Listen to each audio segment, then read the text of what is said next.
Deadly Tarantula Girl at Mondoggie. This is a brand new building that is under renovation currently, but of course I'm VIP, so I get backstage passes to all the fun and exciting exhibits that are not yet open to the public. So we're gonna take a look at an amazing animal, kind of one of a kind. This is the largest mata. This is confirmed by Russ Gurley, currently living in the private sector. If you don't know what a mata turtle is, let's just take a look. Chris, I don't want to touch the water because the water quality for this animal is very important, but I am simply going to reach down near her so you can get some some perspective on the size of her head and her shell and her feet.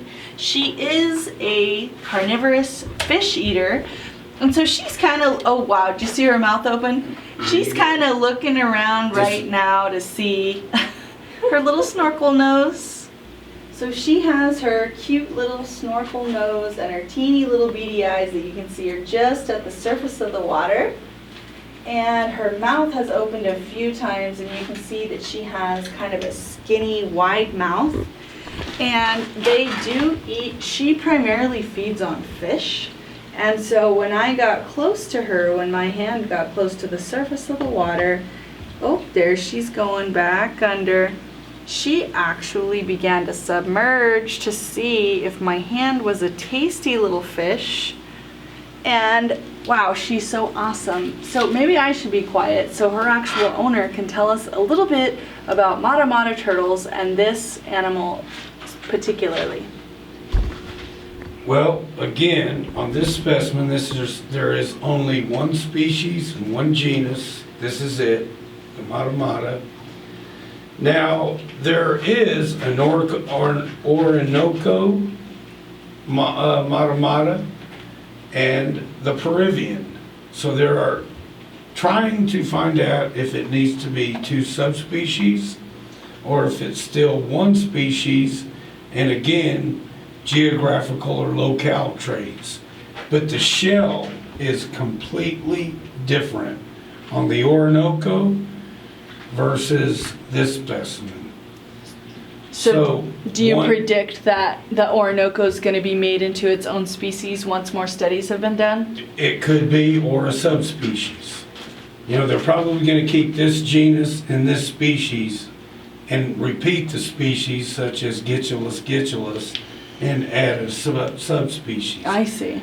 But the Peruvian and the Orinoco, the difference is one is a rounder shell, the other one is an oval shell. So it's a conspicuous mark. Tell me a little bit about the unusual size and shape of this turtle's head. Obviously, it's an ambush predator. These turtles live in salt water and fresh water as well as brackish water. They have been spotted along Trinidad, the island of Trinidad, which is off of South America. If you notice all these feeler-looking items on the side, what those are a type of tentacle similar to an octopus or a squid that anything touches it stimulates the brain, and they know that they're being either near a prey item or something's in the area that they can munch down on. So it's kind of like a modified sensory organ. It is a sensory organ, similar to what crocs have and sharks.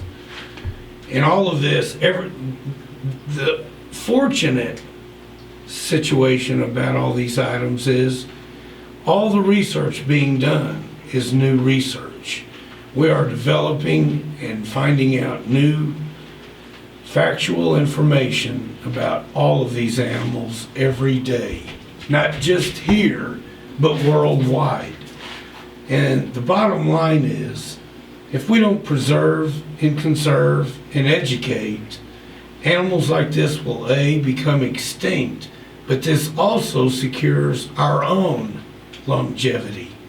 How these animals survive also relates to how we can survive.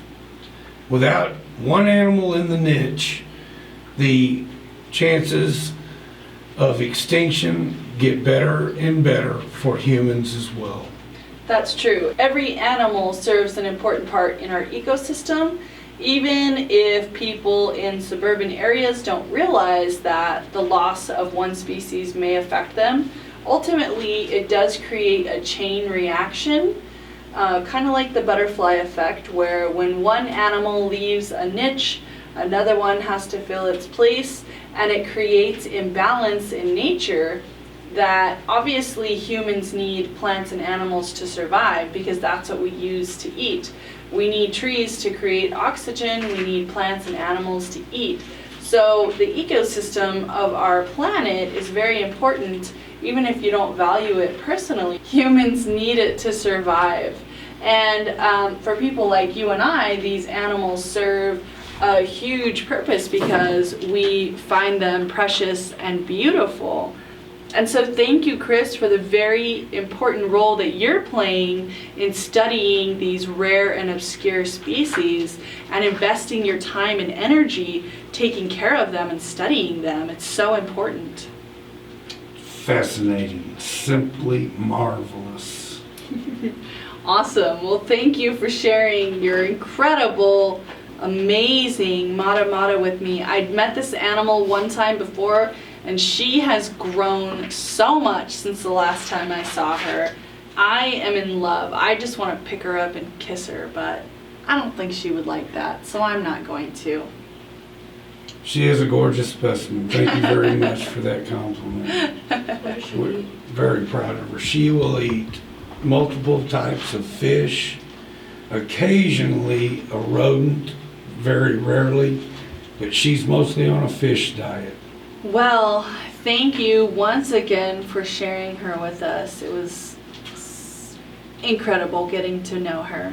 Well, the next visit we're going to do a feeding with this specimen. Wow. You will be amazed. Oh, I can't wait. I know, she was hoping that my finger was food, but she's gonna have to wait. The next time you'll be able to feed her. Awesome.